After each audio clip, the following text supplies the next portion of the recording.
శ్రీమాత్రే నమః. జై లలితాంబికాయి నమో నమః. మన బంగారు లలితమ్మ గురించి 119వ శ్లోకంలో ఏం వివరిస్తున్నారో ఈరోజు మనందరం చక్కగా తెలుసుకుందామండి. ఏ సాధకుడు, ఏ భక్తుడు అయితే లలితమ్మ నుంచి ఎలాంటిది ఆశించకుండా నిస్వార్థంగా అమ్మవారిని రోజు పూజ చేస్తారో అమ్మవారి వాళ్ళ జీవితాన్ని ఎలా అయినా మార్చేస్తారండి. మన లలితమ్మ తాలూకా శక్తి అతీతమండి. అది కొంతమందికే అర్థమవుతుంది.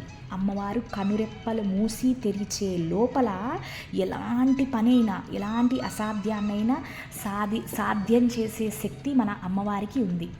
ఇప్పుడు ఒక భక్తుడు ఉన్నాడు, ఎన్నో బాధలు కష్టాలు పడుతున్నారు, కానీ వాళ్ళు పూజ చేసే సమయానికి చాలా ఎలాంటి స్వార్థం లేకుండా మంచి భావనలతో చేస్తున్నారు.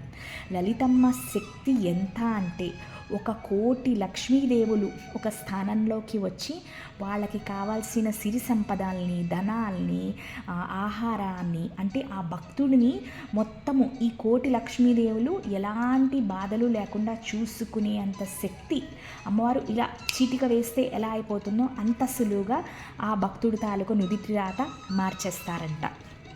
మనము చాలాసార్లు చెప్పుకున్నామండి, లలితమ్మ వారు మన శిరస్సులో నివసిస్తారు. ఎందుకు?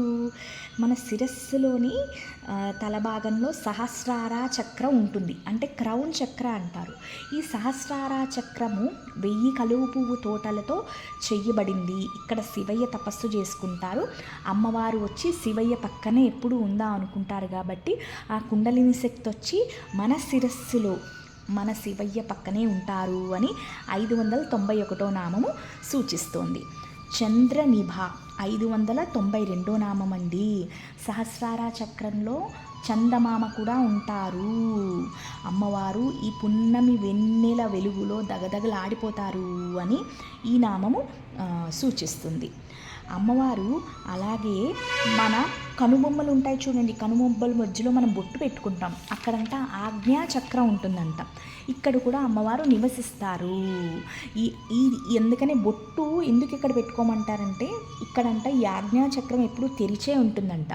మనకి మంచి ఆలోచనలు కానీ చెడు ఆలోచనలు కానీ ఇట్టే పట్టేసుకుంటుందంట ఈ ఆజ్ఞా చక్రము.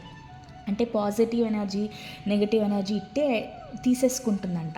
ఇవన్నీ అవ్వకుండా, అంటే మనము ఎక్కువ నెగటివ్ ఎనర్జీ వెళ్ళకుండా ఇక్కడ మనం బొట్టు పెట్టుకుంటే ఈ బొట్టు మనకి ఒక కాపలాగా ఉంటుంది, ఒక గేట్లా ఉంటుందన్నమాట. ఈ ఆజ్ఞాచక్రం లోపల మన లలితమ్మ వారు ఒక ఇంద్రధనుస్సులాగా మెరిసిపోతూ ఉంటారంటండి.